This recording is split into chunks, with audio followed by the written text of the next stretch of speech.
Hello, hello. I'm in front of my artwork. Keep painting every day.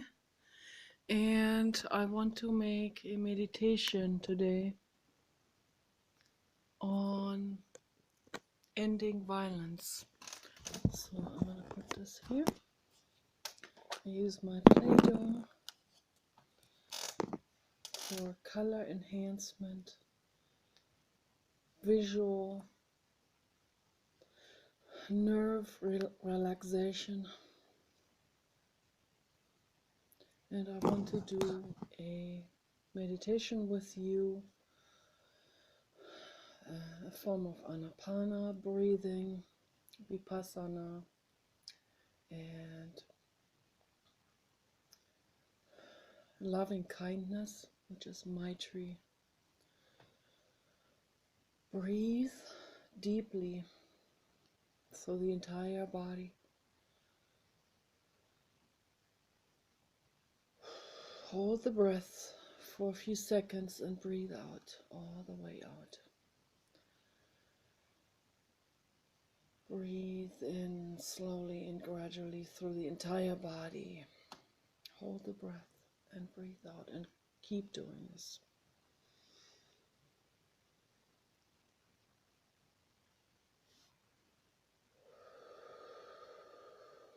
And as we breathe, feel our bodies and feel our brains and the content of the brain. And allow everything the way it is. Don't resist anything. If a horror thought comes up, don't resist it. Accept it for what it is. It's there. And it's probably there for a reason and wants to say something to us. It has something to say, some kind of frenzied state. That's what it is, that's all it is. It is the state of frenzy, the alpha amplitudes of the brain waves.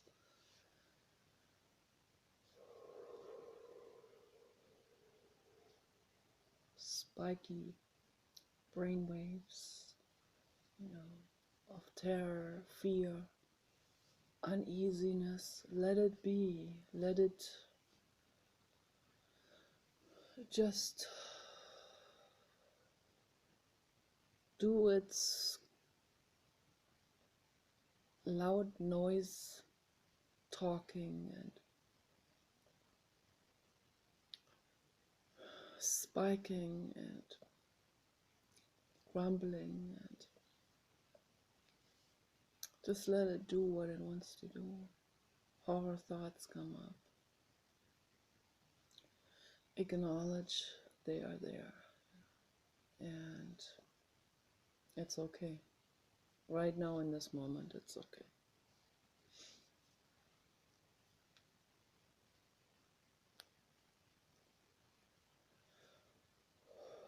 Horror thoughts come up.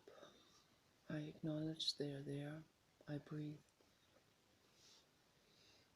I just keep on breathing fully all the way through, and all the way with and through the horror thoughts.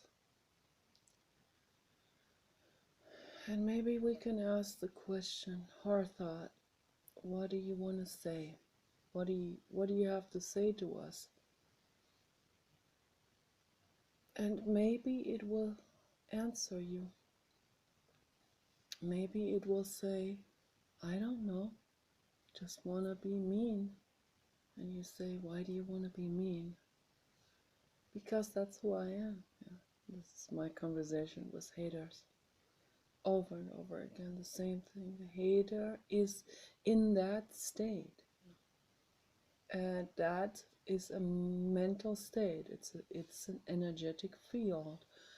And that energetic field can come knocking on someone else's brain's door. Yes, that happens. Okay. Happens to me a lot. I've seen other people that were affected by this as well. They gave them Haldol to drown out the voices, right?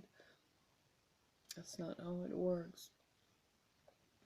The voices kept coming back in those people anyway. For me, it's not a voice, it's just a thought. These are thoughts, and they are pretty forceful, and I've always had them. I've always been able to read these energies, and they show themselves in terror thoughts often. You know, you see a person and you go into a room and you'll see a person there real loud and like popular, you know, and they act like they're all together.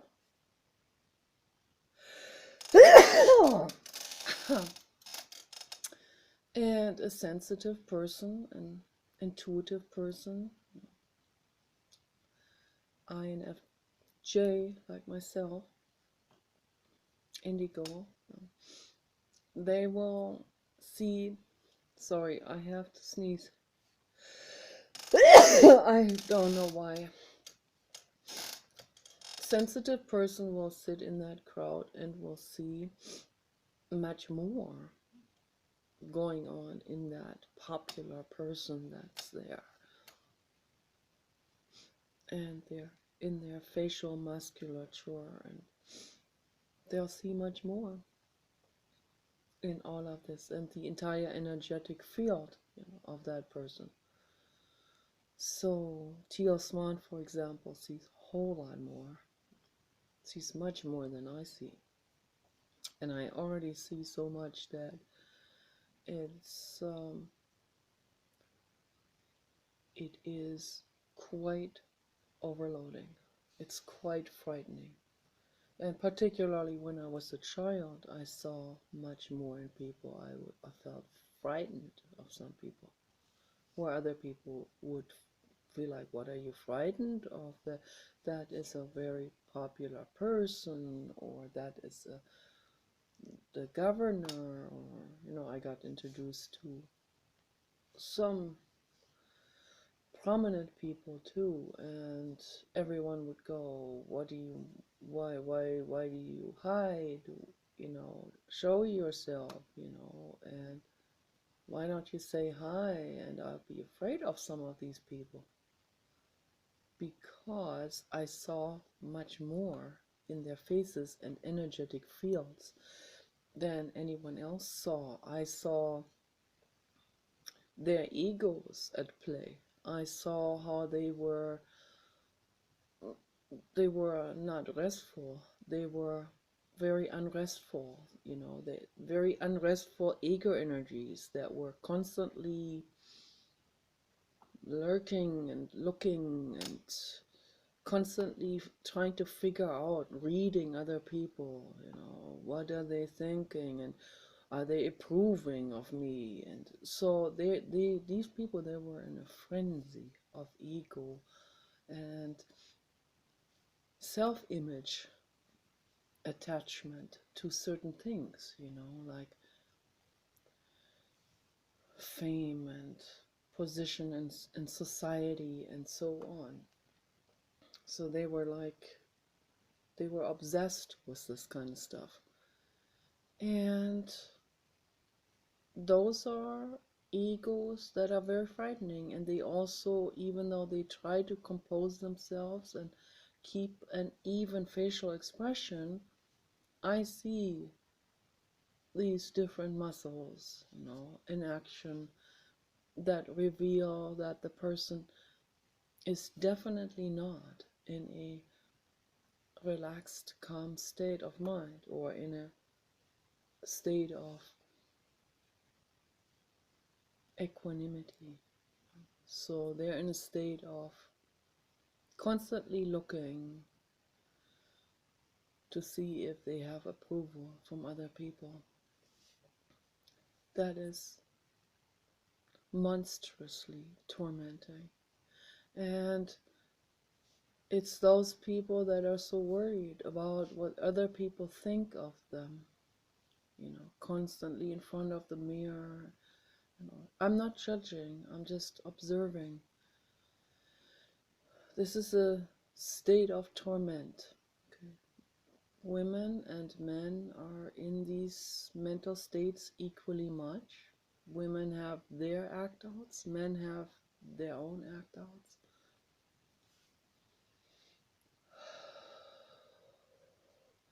Everyone has their own particular act out, with the ego, with egoic attachments to things, whether it is looks, whether it is fame, approval, status, clothes, car, title,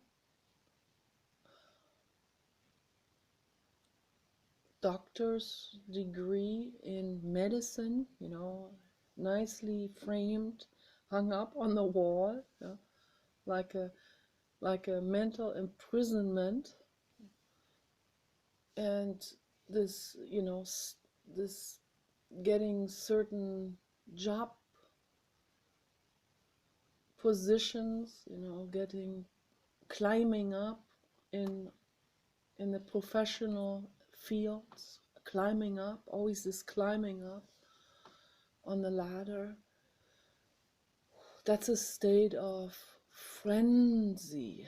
Okay, so let's completely drop down from that.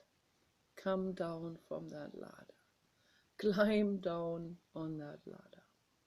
Come back down to ground zero and ground yourselves. That's my message to the world.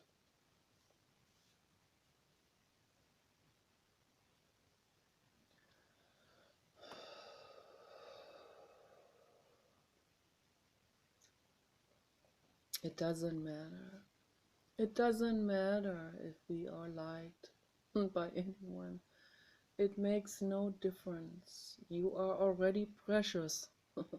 Whether you're liked by someone or not, whether you're hated by someone or not, you are already infinitely precious. Okay. Very important message for the world. Most people don't know this. Most people don't realize that. We are all equally precious. Okay? It doesn't matter how you look. It doesn't matter if you don't fit a Hollywood standard or fit into some kind of model agency's standards or something. No, it doesn't matter. What matters is that you feel comfortable in your skin, in your body. I feel comfortable, probably for the first time in my entire life, that I feel comfortable the way I am. And yeah, I'm not flawless, certainly not. One can clearly see that. And I feel comfortable. Yeah, so it's good. I love my skin. I love my body. I love even my hair that has gray in it, that I color with hydrogen peroxide. We need to love our bodies, ourselves, and kiss the skin. I don't want to kiss on top of Coco Mademoiselle because I don't know if that's good for me. But I kiss here. Yeah, and my Papa Dog's cells are much more important than my body cells. And that is the love of a mom. So, and it's that what I'm trying to convey to the world. What is love? What is compassion? Is compassion being in that frenzied state of mind? No. You don't even have room for compassion when you are in that frenzied state of mind of worrying about what other people think of you. So come down from that pseudo ladder that doesn't get you anywhere. Come back down to ground zero and breathe.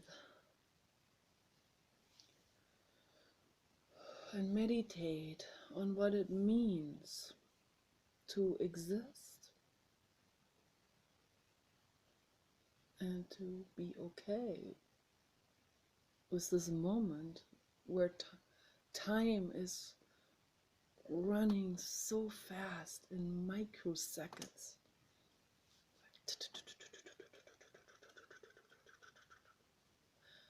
Okay, so what?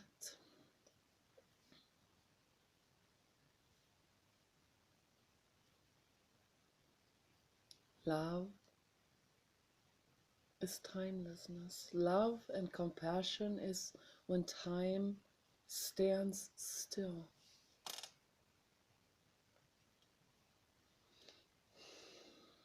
And then you are really grounded. And then you are really you. Okay?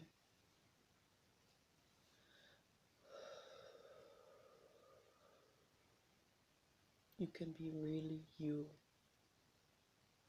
You can paint something. And it doesn't have to be perfect, you know. You can take packaging materials like this here. You can tape that up like I do. Tape that up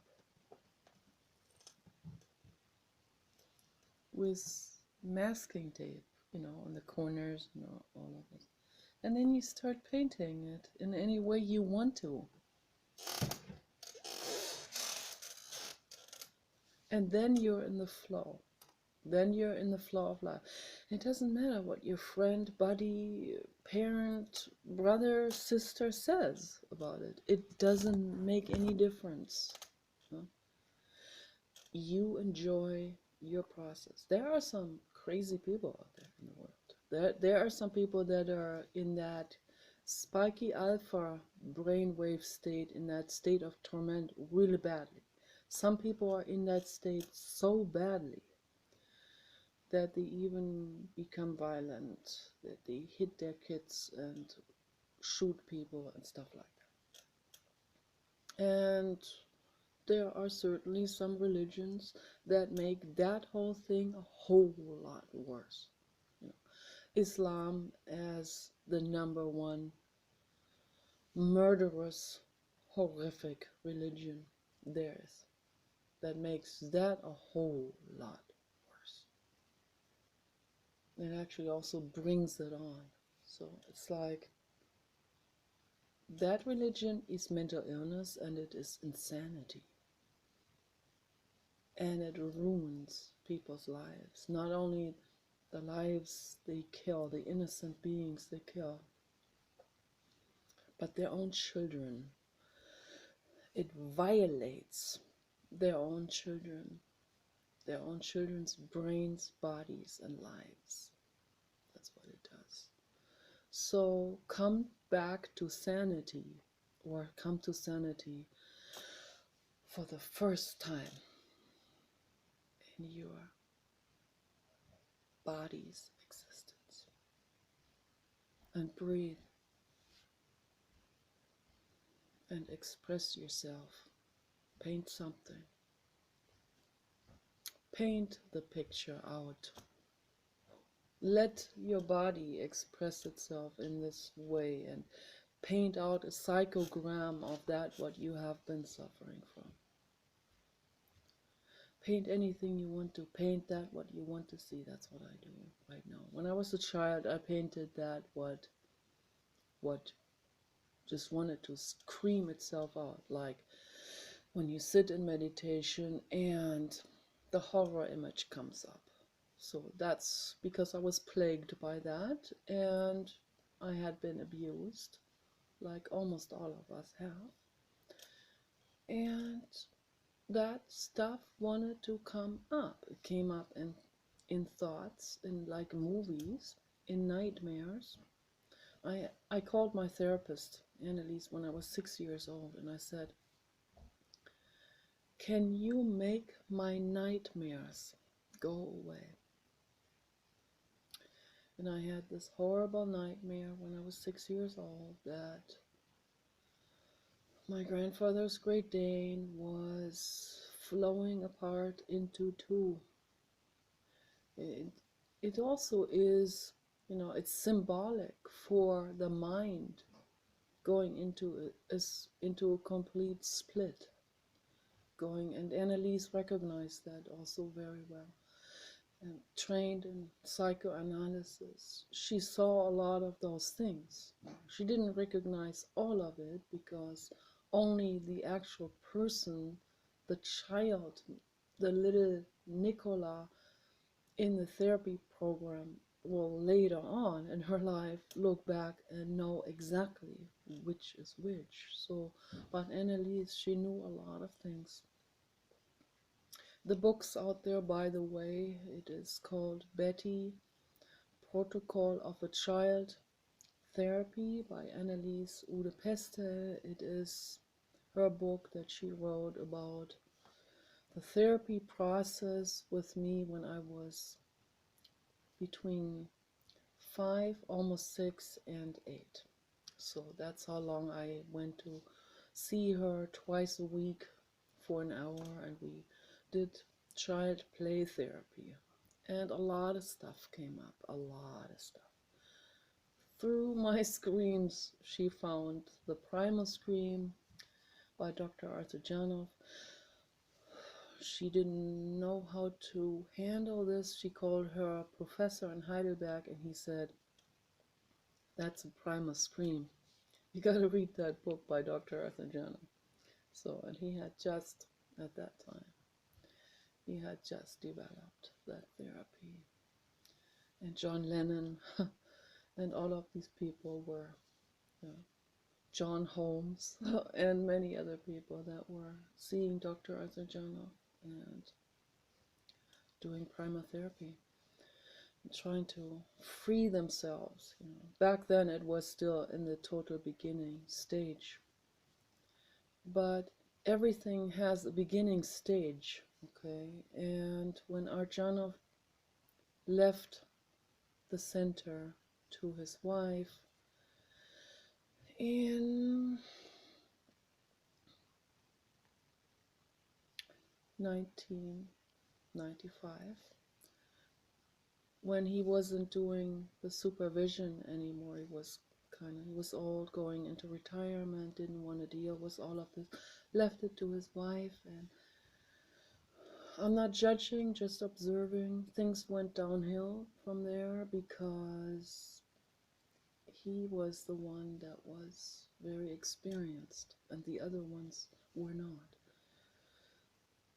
So then 2 people died, and people die, people commit suicide, and this happens in every therapy, almost in every therapy, but it happens more in some therapies than in others, and that should be the indicator that what they're doing and how they're conducting it isn't working. So it wasn't working at that time in LA with primal therapy after Arjanov left. So, but before that it was going pretty strong. It was going pretty well. The last 3 years of his administration at the center was very, very good, and I got to see him. I got to be there during that process. That was absolutely historic, and I am infinitely grateful that I was able to be part of this. So that's pretty awesome. So Annalise and I, we were together in this therapy and in the training process to become therapists also. So Annalise and I never got the primal certificate. We quit before they would give this. That would probably, yeah.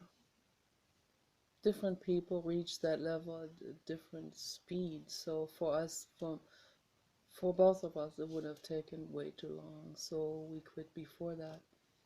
But I went back to study psychology at the different schools.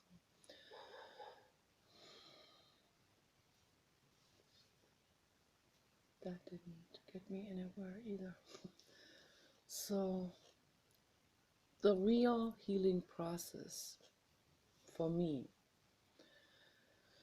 is the inwardness process. That's the only one. And I found this through Jiddu Krishnamurti and through his teachings, his talks, and his conversations. And they are, I think most of them are out there on the internet, particularly on YouTube. You can find them.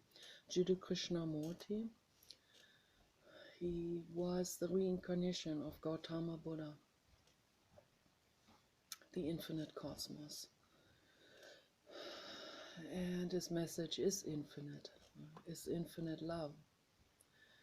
And there are many people out there that teach stuff and that get an idea on things, but they don't go all the way. Most of them don't go all the way.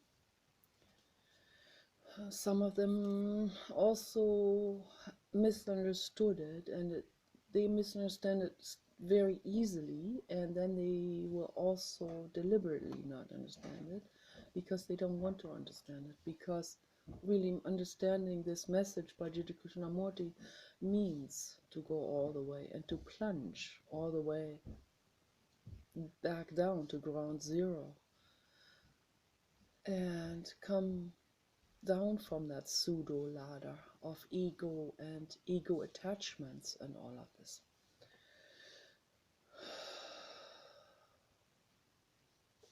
And that means the horror thoughts come up and I breathe and I accept it just the way it is, and it's very painful sometimes. It can be very painful.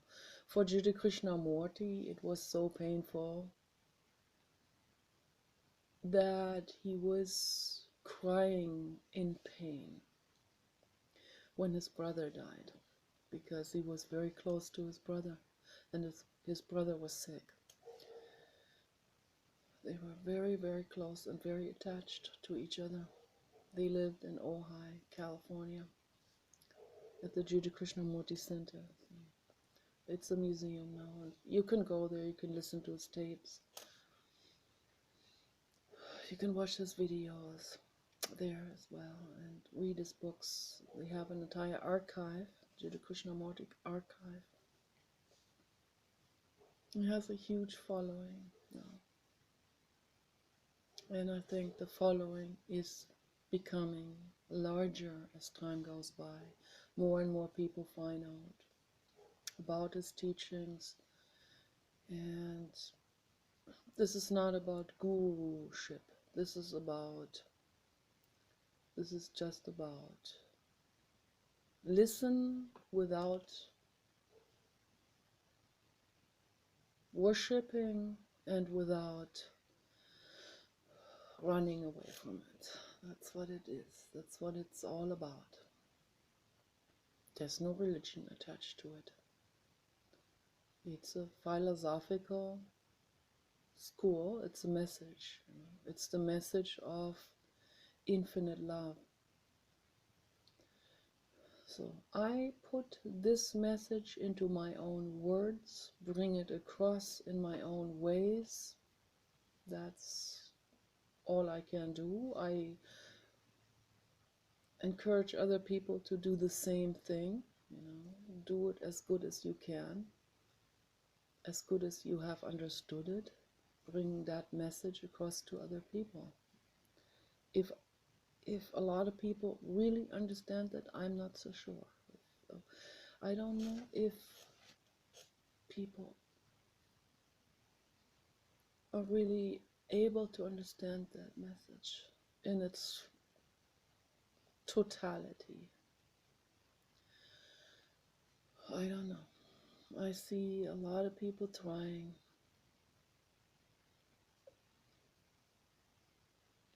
I don't think they get it. And some of them are very prominent people, and I'm not going to mention any names, but no, they don't get it. Most of them don't get it. They try so hard to understand it. They want this, give me the secret to enlightenment, so that I can be enlightened and dominate other people. Right there, bar across. Right there, complete misunderstanding of enlightenment, and I'm not even going to use that word for that very reason, because it's all a complete misunderstanding, and people misunderstand it, and they will say, oh, he contradicts himself. It appears sometimes like it contradicts itself, because the language that we use, or any language that exists, is not fit for that message. That's what it is. Our language comes from the 3D, and it does not, even Sanskrit from India, that tries to come closer to this. It's still limited, still very limited. They have terminology for things that doesn't exist in the Western languages, for example. So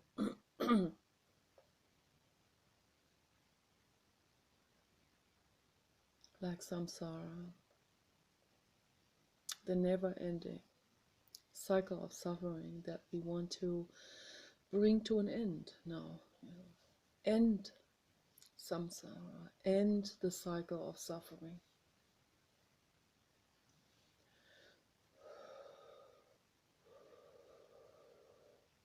Making this religious is not going to help. You have to think outside of that completely. You have to address this, and you have to meet this like a child. You have to come without any kind of prejudgment towards this healing process. You put your own rational sense into it, not what someone else said or dictated to you, or their terminology. Question that also. Use your own terminology. Put it into your own words. The language is not sufficient enough to cover that. So that's why it does encounter these contradictions, but they're just contradictions in appearance. They're not contradictions.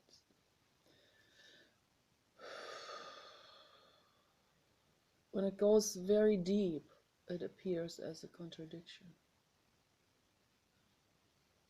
Just as compassion is being completely misunderstood.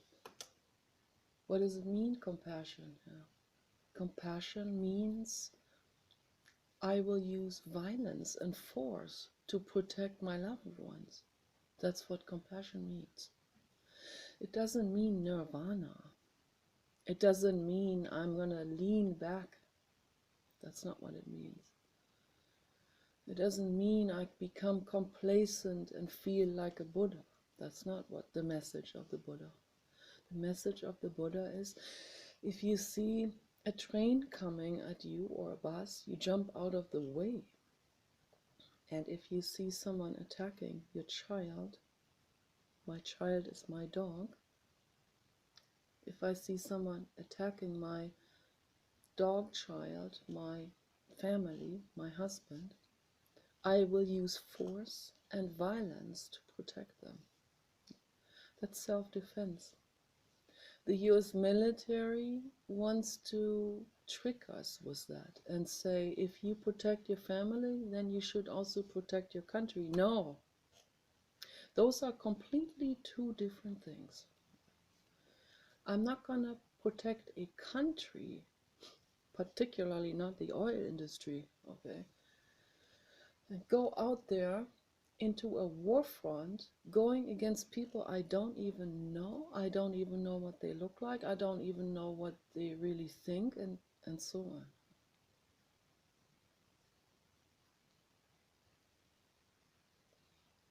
No. War is not self-defense. And that's also why using soldiers is totally unethical. The only way that a person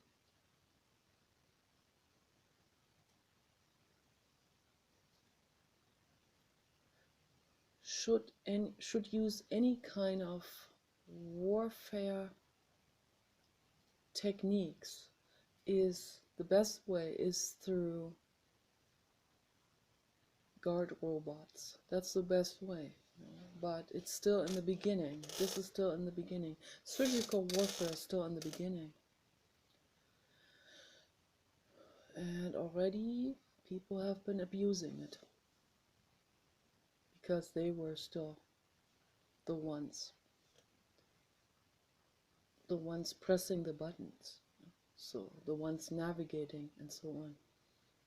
Humans are not equipped for this. They will, as a friend of my husband said, they will not only use it, but they will abuse it.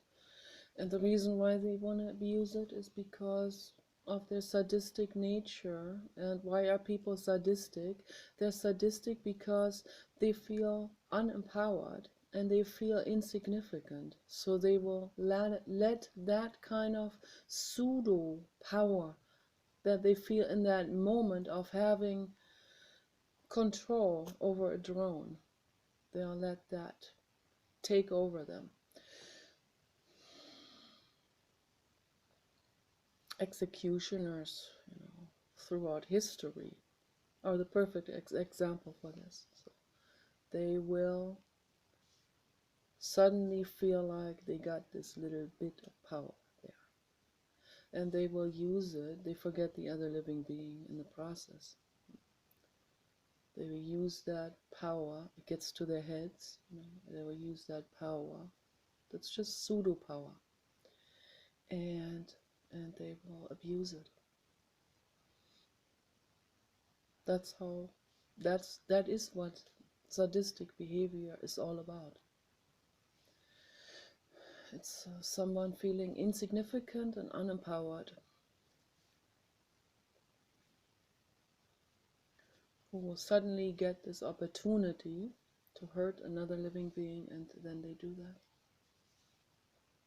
That gives them this momentary sense of, like, now they got control over another living being, or they're being feared, or they're being, fear respected. That's not real respect. That's certainly not love.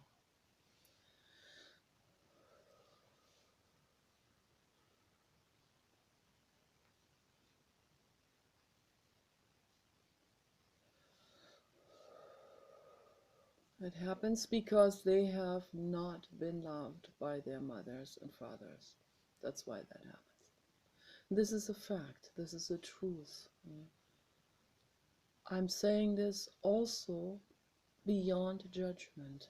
I'm saying this as just a statement of facts and observations. I've been studying this my whole life, and I have the answer now to this. This is the answer.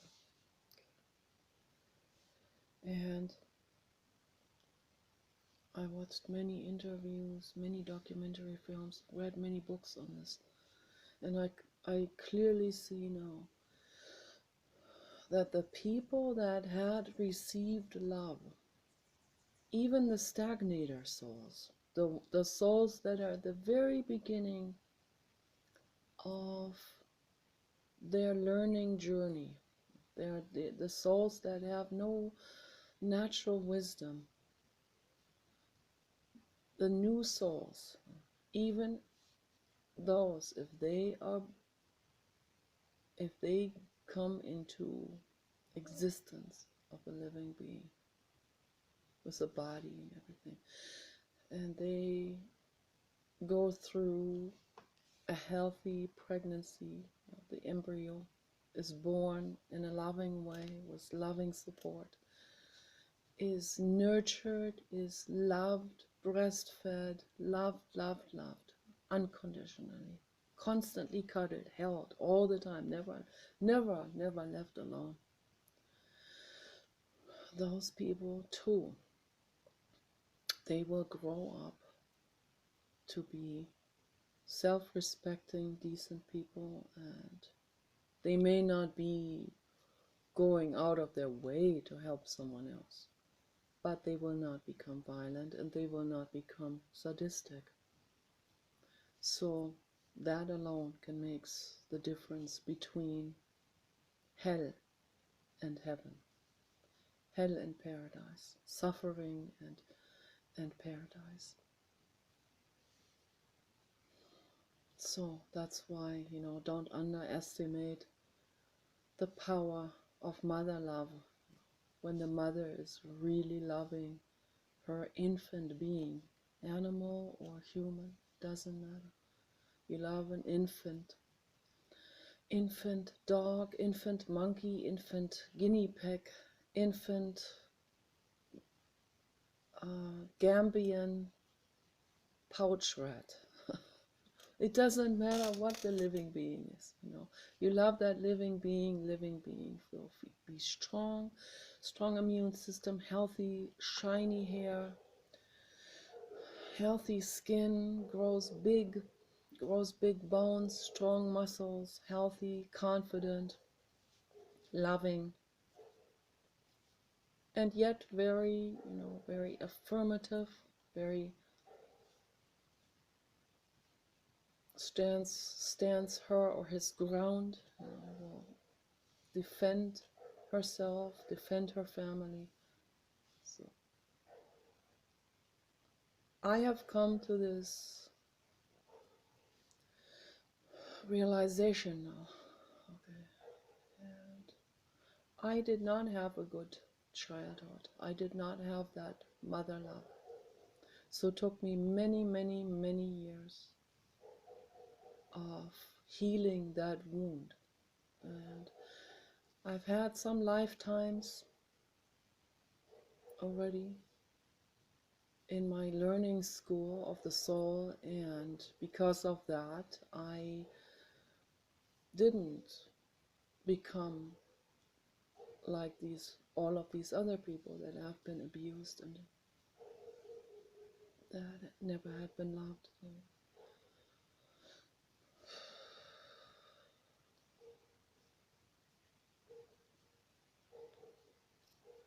And it's also genetic, definitely.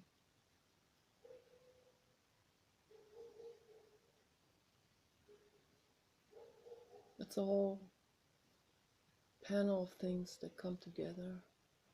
It's a lot of things that come together that shape a living being. But I see it, I see that I'm amazed about this, how much we bring into this lifetime from learning from former lifetimes. So we bring in a lot. So, and even under the worst circumstances, it is that wisdom that can save us from becoming crazy, insane, and violent. It's that wisdom, that inner voice that says, no, we can do better than that. We don't become an Elliot Rodger. We can do much better than that, no matter what the circumstances are. So it is a combination of different things. Even a caring mind, someone who cares, someone who's kind of innocent actually, can be made really crazy, like Elliot Rodger.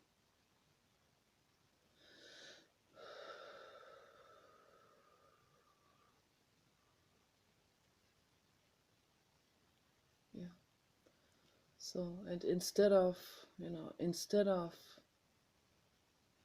judging and condemning these people, we need to look at the root causes. What caused this behavior? What caused someone to snap? Many of these kids are actually very sensitive and very shy and very withdrawn, and they are made crazy, through loneliness and rejection, bullying by others. That's the number one thing.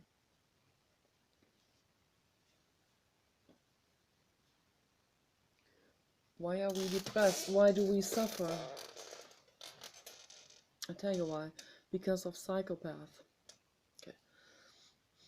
And again, I step back from the big picture and I can see where the psychopath's coming from.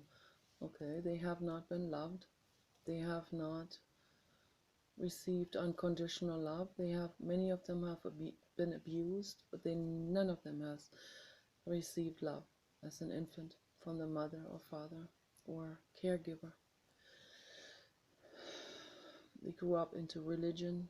Most of them grew up into these terrible, violating religions like Christian religion and Islam and other religions.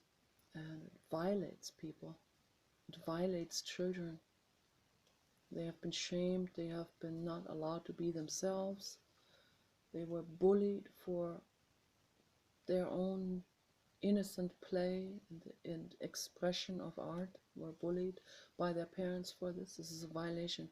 This is a trauma. One psychopath making the other one become a psychopath. And it goes on and on and on and on and on and on. Only a few are more advanced souls that are able to question all of this. The baby soul doesn't question any of this. But if you see this video and you hear me talk about it, maybe you can try to question it. Maybe a baby soul would not even endure this entire video. They'll go, what the fuck? I'm turning this off. So, but if you happen to listen to this, give this meditation a try. That's all I can say. I don't know what else to do. I can't force you, I can't force your happiness onto you. You have to be willing to give this a try.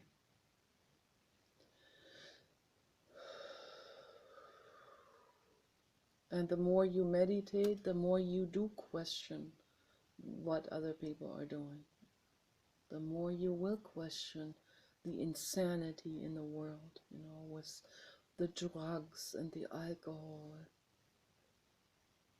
and the clinging to status symbols and the pride and the shame. The more you do this, the more you will see how insane all of this is. Okay? And the saner you will become in this process. So that is my message to the world, Only through introspection, mindfulness, and meditation can we really become clear-minded and see the things for what they are and see what true love is. Okay, you guys take care.